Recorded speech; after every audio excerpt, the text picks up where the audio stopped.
তা আমরা নবীরে ভালোবাসি, নবীজির মহাব্বত করি, হাসর ময়দানে নবীজির কদম ধইরা আমরা চলে যাব জান্নাতে। তাহলে ওই নবীর দুরূদ শরীফ পড়বেন জবান খুলে। হযরত ওমর রাদিয়াল্লাহু তাআলা হতে বর্ণিত হাদিস শরীফ, তিনি বলতেছেন সমস্ত দোয়া আসমানের নিচে জমিন উপরে মধ্যখানে ঝুলন্ত অবস্থায় থাকে, দোয়াটা কবুল হয় না, না উপরের দিকে যায় না নিচের দিকে আবার ফিরে আসে, এটা মধ্যখানে ঝুলন্ত অবস্থায় থাকে, কবুল হয় না, আল্লাহর দরবারে যাইয়া ফসে না যতক্ষণ পর্যন্ত তুমি আমার নবীর উপরে দুরুদ না পড়বা। নবীজির উপরে দুরুদ পড়লে দোয়াটা আল্লাহ রাব্বুল আলামিনের দরবারে যাইয়া ফসেন এবং কি দুরুদের খাতিলে আপনার দোয়া দরখাস্ত আল্লাহ কবুল করেন। বাড়ির সামনে মসজিদ থাকা সত্ত্বে অনেকে মসজিদের সামনে দিয়ে হেঁটে চলে যায়, বাট মসজিদে ঢুকতে পারে না, আছে না? তার মানে তার কি তকদিরে নাই, নসিবে নাই, ঠিক নেই। ঘরের সামনে মসজিদ থাকা সত্ত্বে জামাত চলতেছে, কিছু মানুষ নামাজ আদায় করে, আবার 2-4 জন মানুষ মসজিদের পাশ দিয়ে হেঁটে চলে যায়, তারপরে মসজিদে ঢুকতে পারে না। ঠিক তদ্রূপ মাহফিলের মধ্যে সবাই আসতে পারে না, এটা একটা ভাগ্যের ব্যাপার, তকদিরের ব্যাপার। আল্লাহ রাব্বুল আলামিন যারে যারে কবুল করেছে তারাই আসতে পারবে, যাদেরকে কবুল করে নাই এদেরকে কেরান দিয়ে যদি টানে, কেরানের এই সেন্টটা ছিঁড়া যাইব কিংবা কেরান নষ্ট হইয়া যাইব, লেকিন এদেরকে আনা সম্ভব হবে। এই কারণে জালালি কয়, ওরে যদি থাকে নসিবে আপনি আপনি, হ্যাঁ আমি চাও খাই না, কফিও খাই না, কিছু খাই না, মাঝে মধ্যে একটু পানি খাই, আর কিছু লাগে না। মাশাআল্লাহ, ভাই তুমি এন্দি বসো। ওরে যদি থাকে নসিবে আপনি আপনি আসিবে, জোর করে মন হরণ করো না, করে চলো না, এ যে ভীষণ যন্ত্রণা। ওরে যে যাইবে মদিনা বাবা নবীর দিদার পাইবে, যে যাইবে মদিনা বাবা নবীর দিদার পাইবে, শাফায়াত করবেন শাহে মদিনা, ও গো মদিনা হাদিসে পাকের বর্ণনা। সুবহানাল্লাহ। তাহলে নবীজির উপর দুরূদ শরীফ পড়তে চাই কি চাই না? আরো জোরে কর না। আল্লাহর কসম, নবীর উপর দুরূদ বললে আপনি কি চাইতেছেন, নবীর দুরূদ ছিলে আল্লাহ আপনার মনের আশাটা পূরণ করে দিবেন। আরো জোরে কর না সুবহানাল্লাহ। এই কারণে জালালি কয়, ওরে আল্লাহ রাসূল দুইজনে প্রেম কইরাছেন গোপনে, ফিরতির ঘরে খানা বান্দরি। আল্লাহ রাসূল দুইজনে প্রেম কইরাছেন গোপনে, ফিরতির ঘরে খানা বান্দরি। ফিরিতি পিরিতি বিষময় পিরিতি, ভাঙিলে না লইব জোরারে। আল্লাহ রাসূল দুইজনে প্রেম কইরাছেন গোপনে, ফিরিতির ঘরে খানা বান্দরে। মারহাবা কোন। তাহলে নবী দুরূদ চাই কি চাই না? ডাইন হাতটি তোলা দেন, এই ডাইন হাতের মধ্যে আল্লাহ হাসর ময়দানে আমাদের আমল নামা দিবেন। জোরে কোন আমিন। উচ্চ আওয়াজে বলেন নারায়ে তাকবীর। ওইছে না তো? আচ্ছা, আপনাকে এটা কোন থানা বাজান? কোতোয়ালি থানা। মাশাআল্লাহ মাশাআল্লাহ। আমি যদিও এই গ্রামের নতুন, কিন্তু কুমিল্লা তো আর নতুন না, কুমিল্লা পুরান। ফাঁসি দিয়ে মনে হয় বেশি দূর না, বর্ডার কাছেও আছে। এদিকে কে ইন্ডিয়ার মোটামুটি এমন কোনো ত্রিপুরার এমন সাইড কোনো বাদ না, মোটামুটি ব্যাকটেরিয়া 2 এলাইছি, বাজি এলাইছি প্রোগ্রাম করতে করতে। মারাবা কোন আদমপুর চিনেননি? মাইকের আওয়াজ মনে হিয়ান শোনা যাইতো না। এই আদমপুর ওইখানে একটা বাঁধা মাহফিল আমার প্রতি বছরে। মারাবা খাইতেন না? এই আজকেও কলকাতা থেকে, আসাম থেকে, ত্রিপুরা থেকে, আগরতলা, উদয়পুর চিনেননি? আমরা চিনবেন, আমরা গেছেন নি, চিনতেন তো গেছেন গে। এই আজও মারিয়ে লেগেছে হুজুর একটা। আবার বিশালনগর, বিশালগড় গত বছর করিয়ে আইছি, এই বছরও পাগলা মারিয়ে লাইতেছে একটা প্রোগ্রাম রাখার জন্য। হুজুর কত টাকা লাগবে? টাকা আমি কেছি না, এই বছর আর ইন্ডিয়া ঢুকতাম না। কিনলে গত বছর কুমিল্লা, চান্দিনা, রেসবিয়া, শাহপুরিকে কয়েকটা মাহফিল মিস করাতে তাকে মনে কষ্ট গেছে। এলা চিন্তা করছে না, এই বছর আর কারো মাহফিল মিস করতেন না। কারণ মানুষের একটা কথা আছে, তুমি বিদেশ কানা করো, দেশ কানা করিও। এই কারণে আগে গড় বাঁধতে দিয়ে তোরা দেশে বাঁধতে দিও। গত বছর এর আগের বছর তোরা দেশে বেশি করছি, এবছর বাংলাদেশে আল্লাহ সাহায্য বেশি করবো, আগামী বছর যাইব, একটা বছর গ্যাপ রাখো, মারাবা কন।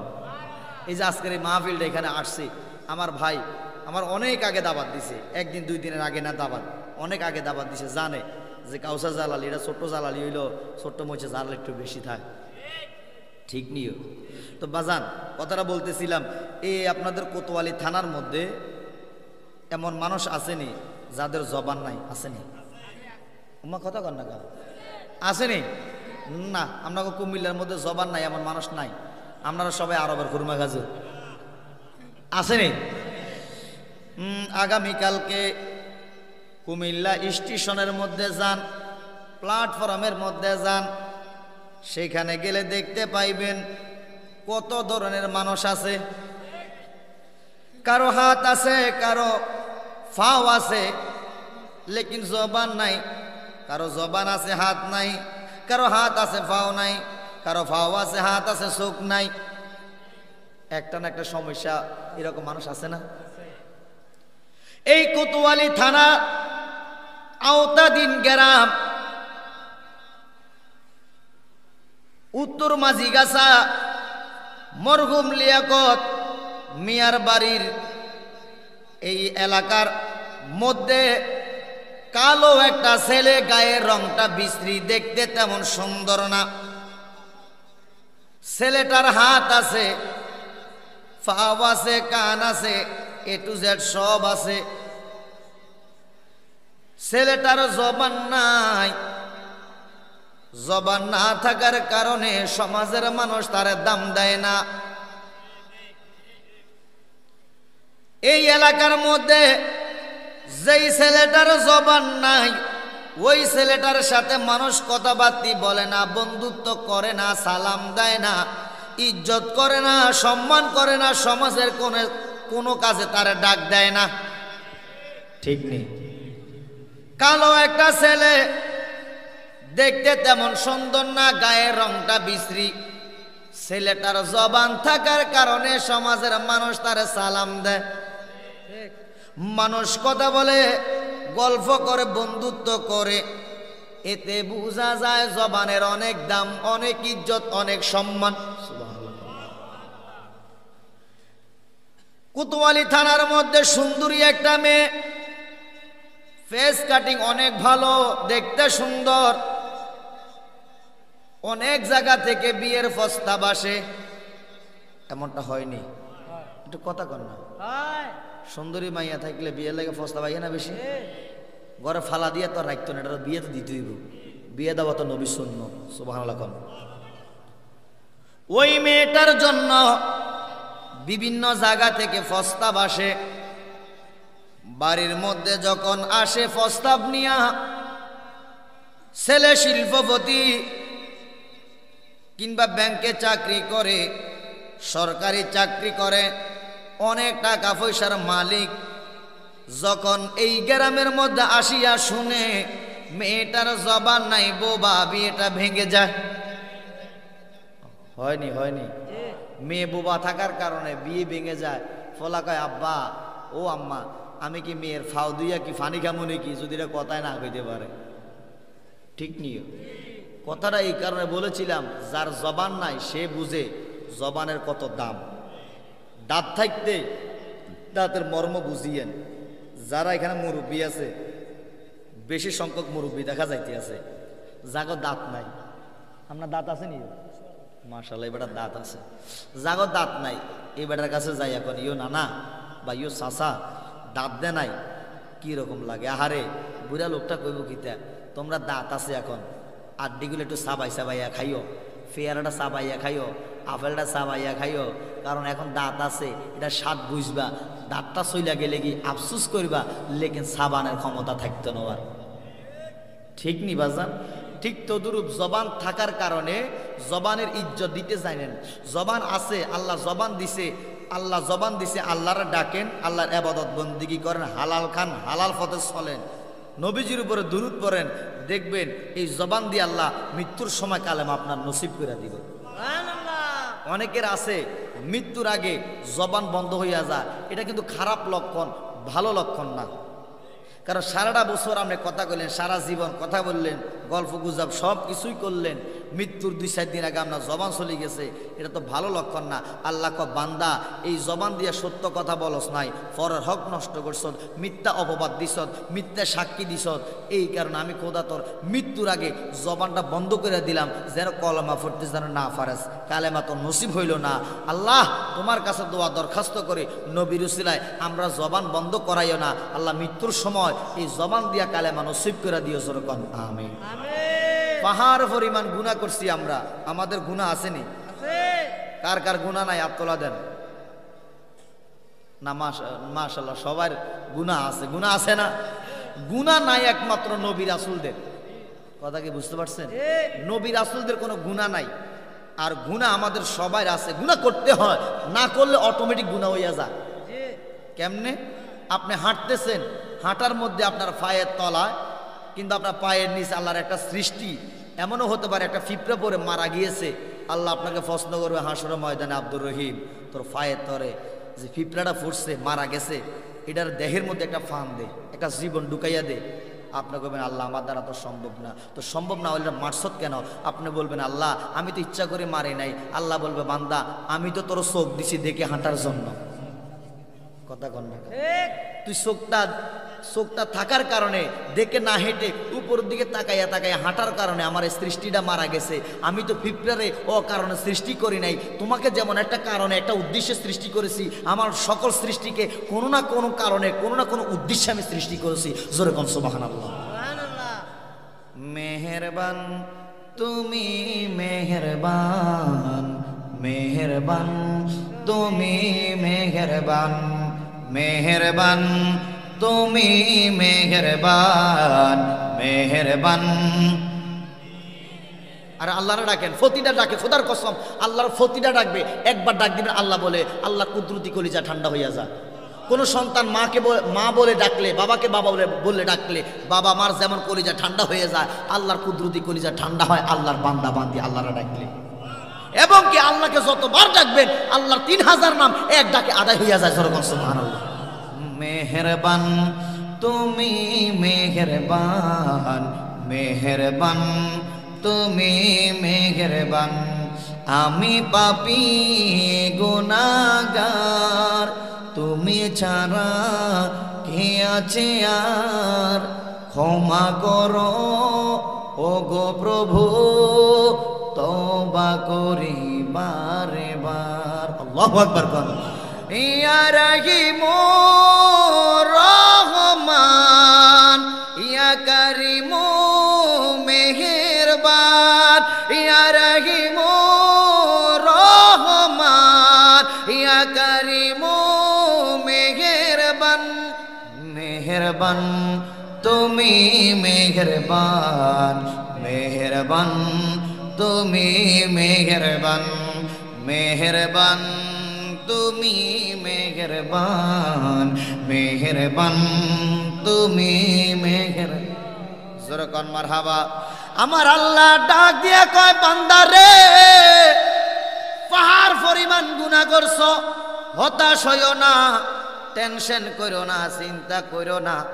যখন তোমার মনে হবে তুমি বান্দা পাহাড় পরিমাণ গুনাহ করছো, অন্যায় করছো, অপরাধ করছো, আমি আল্লাহর দরবারে আসো, তওবা করো, মাফ চাও, ক্ষমা চাও। আমি আল্লাহ দয়াবান মেহেরবান, তোমার মা বাবার দয়ার চেয়ে আমি আল্লাহর দয়া অনেক বেশি।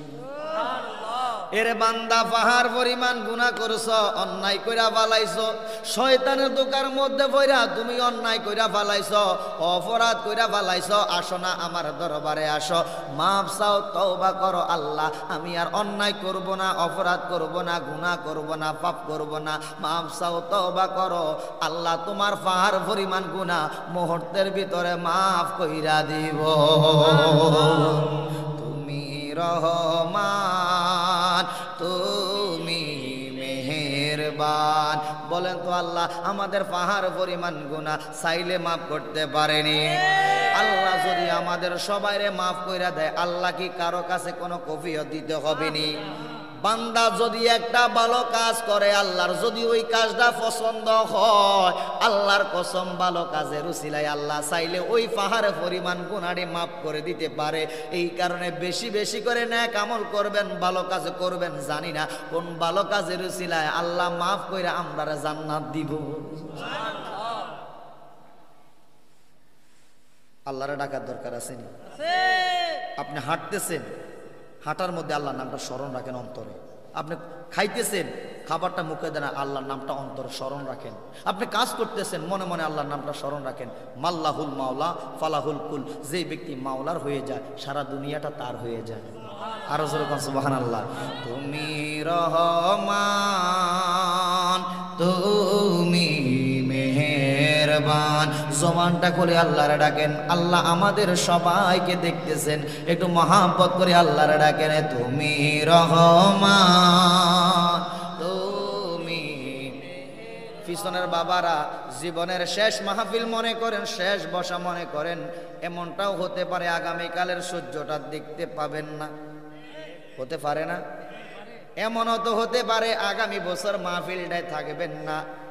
গত বছর কচুয়া থানা একটা মাহফিলের দাওয়াত আমি নিয়েছিলাম, ইন্ডিয়া থাকা অবস্থায়, ভারতে থাকা অবস্থায়। যুবকটা বড় আশা করে আমার দাওয়াত দিয়েছিল। কষ্টের কথা, দুঃখের কথা, বাস্তব কথা। যুবকটা বড় ভালোবেসে মহাব্বত করে আমার দাওয়াত দিয়েছিল। মাহফিল কমিটির সাথে বলেছে, কাউসার জালালিরে আনতে যত কিছু লাগে আমি একা বহন করব। মাহফিল কমিটি তার আবদার রাখলেন, আমাকে দাওয়াত করলো। বাজান মাঝে মধ্যে যোগাযোগ করতো। যুবকটা বিয়ে শাদী করে নাই, বয়স 28 থেকে 30-এর ভিতরে হবে। মাহফিলের আগের দিন রোড অ্যাক্সিডেন্টে, আগের দিন এখনো মাহফিলটা আসে নাই, মাহফিলের আগের দিন রোড অ্যাক্সিডেন্টে ওই যুবকটা মারা গেল। পড়ুন ইন্না লিল্লাহি ওয়া ইন্না ইলাইহি। খবরটাই আমি পাইলাম না, জানতেও পারলাম না, শুনতেও পারলাম না। চলে গেলাম মাহফিলের মধ্যে। যেই যুবকটা আমারে দাওয়াত করলো, যেই ছেলেটা মারা গেল রোড অ্যাক্সিডেন্টে, তার ঘরের মধ্যে আমার খাবারের আয়োজন আগে থেকে পরিকল্পনা। লোকটা দুনিয়ার মধ্যে নাই। এরে বাজার, তার ঘরের মধ্যে যাওয়ার পরে তার বাবা বলে, হুজুর আসেন না খাবার খাইতেন। যখন তার ঘরের মধ্যে ঢুকলাম খাবার খাবার জন্য, হঠাৎ করে কান্নার একটা আওয়াজ আমার কানে আসলো।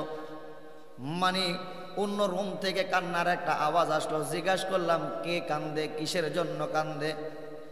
ওই যুবকটার বাবা ফাঁসে দিয়া দাঁড়াইয়া চোখের পানি ছেড়ে কাঁদা আরম্ভ করে দিলেন। মহিলারা কানলে আওয়াজ হয়, পুরুষে কানলে আওয়াজ হয় না। কারণ বনের আগুন দেখা যায়, মনের আগুন দেখা যায় না। পুরুষে কাঁদে নীরবে নীরবে। মহিলারা যদি কান্দে অন্য মানুষ দেখে, মা চাষিরা দেখে, কিন্তু পুরুষ কানলে কেউ দেখে না আল্লাহ ছাড়া। না পারে কারো কাছে বলতে, না পারে সইতে, নীরবে নীরবে চোখের পানি ছেড়ে কাঁদা আরম্ভ করে দেয়। এই কারণে আমার মা বোনদেরকে বলবো, মা আপনাদের পায়ের মধ্যে হাত রাখলাম, পুরুষদের মনে কষ্ট দিয়েন না, স্বামীর মনে কষ্ট দিয়েন না। কারণ এই মানুষগুলো কান্না করে, দুনিয়ার কাউরে দেখাইয়া কান্না করতে পারে না। কসম আল্লাহর, তার মা এমন ভাবে কান্না করতেছে। জিজ্ঞাসা করলাম, কান্দে কেডা? ছেলের বাবা ডাক দিয়া কয়, আমার ছেলেটা বড় আশা করে আপনাকে দাওয়াত করেছিল, আপনার ওয়াজ শুনে আপনার জন্য পাগল হয়ে আপনাকে দাওয়াত করলো। বড় আনন্দ, মাহফিলে থাকবে, বড় আনন্দ করবে, অনেক দায়িত্ব সে নিয়েছিল। মাহফিলের আগের দিন গতকালকে রোড অ্যাক্সিডেন্টে আমার ছেলেটা মারা গেল। আজকে যদি আমার ছেলেটা মাহফিলের মধ্যে উপস্থিত থাকতো, না জানি কত আনন্দ করত। হুজুর, তার মা সহ্য করতে পারতেছে না, এতক্ষণ পর্যন্ত কান্না করে নাই। আপনি খাবারটা মুখে দিবেন, এই কারণে কান্না করতেছে। কারণ আপনাকে খাওয়ানোর জন্য মাহফিল কমিটির সাথে যুদ্ধ করেছিল যে হুজুরের খানাটা আমার ঘরে থাকবে, আমার ঘরে হুজুরে খাইবে। আজকে আমার ছেলেটা উপস্থিত নাই। এর যুবক, তোমাদের পায়ের মধ্যে হাত রাখলাম, আমার বাবার সমতুল্য, ভাইয়ের সমতুল্য, বন্ধুর সমতুল্য পায়ের মধ্যে হাত রাখলাম। হায়াত মৌতের গ্যারান্টি নাই, 1 সেকেন্ডের ভরসা নাই। দুনিয়াতে আসার একটা সিরিয়াল আছে, যাওয়ার কোনো সিরিয়াল নাই। আসো না আমরা তওবা করি, আল্লাহর দরবারে মাফ চাই, ক্ষমা চাই। আল্লাহ পাহাড় পরিমাণ গুনাহ করছি, আজকে আমরার মাফ করে দাও। এখন থেকে নামাজ পড়বো, রোজা রাখবো, মা বাবার খেদমত করব, সমাজে ভালো কাজ করব, অন্যায় অপরাধ করব না। আসো না আল্লাহর দরবারে মাফ চাই, ক্ষমা চাই, তওবা করি, আমরা আমাদের জীবনটা পরিবর্তন কইরা ফেলাই। দরকার আছে নি? ওয়াজ মাহফিল দেয় কিছু শিখার জন্য, জানার জন্য, আমল করার জন্য, একজনকে গালিগালাজ করার জন্য না। ঠিক নেই? গালিগালাজ করার নাম ইসলাম না, সমালোচনা করার নাম ইসলাম না। ইসলাম হলো শান্তির ধর্ম। ইন্নাদ-দীনা ইনদাল্লাহিল ইসলাম। ইসলাম হলো শান্তির ধর্ম, আল্লাহর পছন্দের ধর্ম, সেটার নাম হলো ইসলাম। সুবহানাল্লাহ। এই কারণে বললাম জীবনের শেষ মাহফিল, শেষ বসা মনে করেন। আগামী বছর নাও থাকতে পারেন, হয় আমি থাকবো না, হয় আপনি থাকবেন না, কেউ না কেউ আমরা কবরে চলে যাব। এটা 100% লিখে রাখেন, এখানে যারা আছি কেউ না কেউ আমরা কবরে থাকবো। কথা কন, কথা কন। আল্লাহ যেন আমাদের জীবনের গুনাহটি মাফ করে দেয়। যেরকম আমিন, আরো যেরকম আমিন। তুমি রহমান, তুমি, জবানটা খুলে বলেন, তুমি রহমান, তুমি মেহেরবান, তুমি রহমান, তুমি। অন্ধ গাহে না শুধু তোমারি গুণগান, বোঝেও বুঝে না তবু শান। তুমি রহমান, তুমি, মাশাআল্লাহ কত সুন্দর লাগে। তুমি রহমান, তুমি। কখনো তোমাকে যদি বলি হেদায়েতের আলো জেলে কাছে নিয়ে তুলি, ঠাই দিও ও গো প্রভু, ঠাই দিও ও গো প্রভু। তুমি দয়াবান, তুমি রহমান, তুমি মেহেরবান, তুমি রহমান। অন্ধ গাহে না শুধু তোমারি গুণগান, বুঝেও বুঝে না তবু শান। তুমি রহমান, তুমি মেহেরবান, তুমি রহমান। জনম জনম যদি গাহি তোমার মহিমা গাওয়া শেষ হবে নাহি। আল্লাহু আকবার। দয়া করো, মায়া করো, দয়া করো, মায়া করো, ও হে দয়াবান। তুমি রহমান, তুমি, তুমি রহমান, তুমি। অন্ধ গাহে না শুধু তোমারি গুণগান, বুঝেও বুঝে না তবু শান। তুমি রহমান, তুমি